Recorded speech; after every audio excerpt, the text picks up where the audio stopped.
Never is, and it's just great to be in these kind of battles. You know, you go in one way and you're thinking that you have this many points and you have this many bullets and you're in a good space, but then you always, as a coach in the back of your mind, you got to say, okay, I got to be prepared for the unexpected. And we were, and that's this team, these student athletes, they just did a fantastic job staying focused through everything these last couple of days. On the men's side, Garrett, who did extremely well in the 200 and on the 4x1. I don't know if you guys know the history. Garrett got hurt at Big Ten. So I pulled him from the whole competition and trying to just be smart and get to this point right here. And he did a fantastic job. I heard he got hurt, but we all gathered around him on the trainer's table and we told him we were going to go out and get this for him. I didn't know it was going to be this nerve-wracking though. I knew we had to either get fourth and win, fifth place ties, but I never imagined the battle we would be in. So it's I think that's what makes it really sweet. Yeah, can't predict it. It makes it really sweet. They're champions, and just so proud of everyone, student athletes, staff, just everybody. Because it's a teamwork make the dream work. So it's a whole staff and just program effort.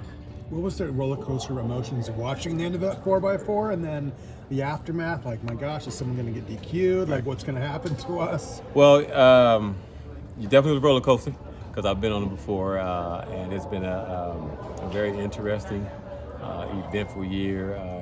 The Big Ten has been great, entering the Big Ten, and we had some challenges indoors and things of that nature. We came back strong outdoors, so and we came back strong indoors as well with the national championship. But you want to be prepared for the roller coaster, and I think today, you just, the staff and coaches, we just so invested in these young men and women.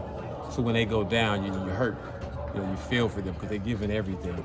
I think the roller coaster ride with Garrett being down and then looking at how we were at the position and what it would take, and looking at the points where we can't fall, and then A&M just coming out of nowhere in that 4x4, it makes it very interesting. And that's a roller coaster ride. You're looking at one school and another school comes in. But I think that's the beauty of being very competitive. They have a very competitive program. A&M, Arkansas, a very competitive program. So, and along with other teams out here competing their butts off. But I think when it came down to USC, Arkansas, and A&M, nobody stopped fighting. And I think that's what we saw there. And you saw a championship that was split. Quincy, it might be lost in all of the ebb and flow on the track, but just how significant was it for the energy of the team to get what you got out of Rick Hill, to kind of get this thing going today? The big fella's always there for us. He's always there for us. And he was hurt he got hurt before Big Ten. So another plan is getting the big fella healthy. And what is healthy? You may wake up one day and feel good, but when you get here, can you compete at this level?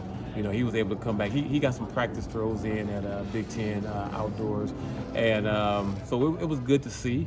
But for him to be under that kind of duress and not healthy, and his coach had to tell him, hey, what are you doing? Let it fly.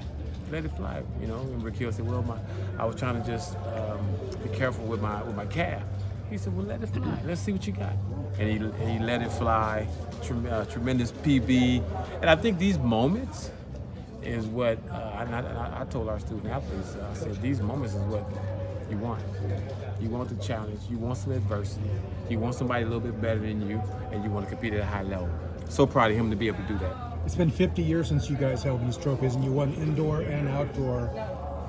How can you reflect on that, or what it means to finally, you guys have won a lot of individual things over the years, but to take these team trophies home after such a long gap, how's it feel to be on top? This has been a tremendous commitment, a tremendous commitment on coaching staff, the student athletes, and all you guys know, it's not easy dealing with young adults.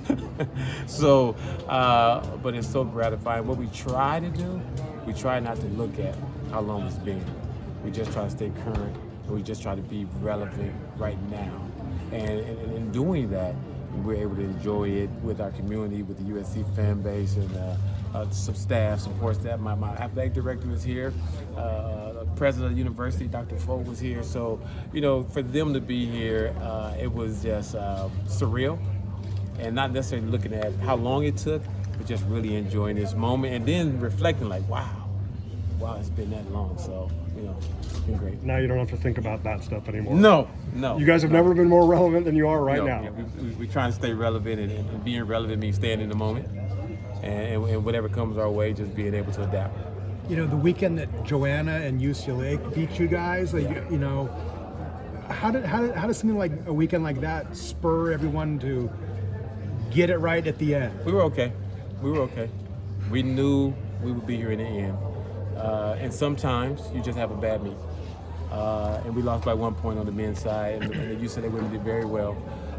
And we just had a bad meet, and we were able to. I gave them an analogy back at the university, and our staff. And I put the analogy on the board, and I talked about this story. This young lady, she fell off the horse, and when she fell off the horse, she broke her spine, and her dad was in the hospital with her. And when she was able to communicate and have a conversation with him, she said, "Dad, when we get back on the horse?" And I just thought that was so impressive. That was just so poignant.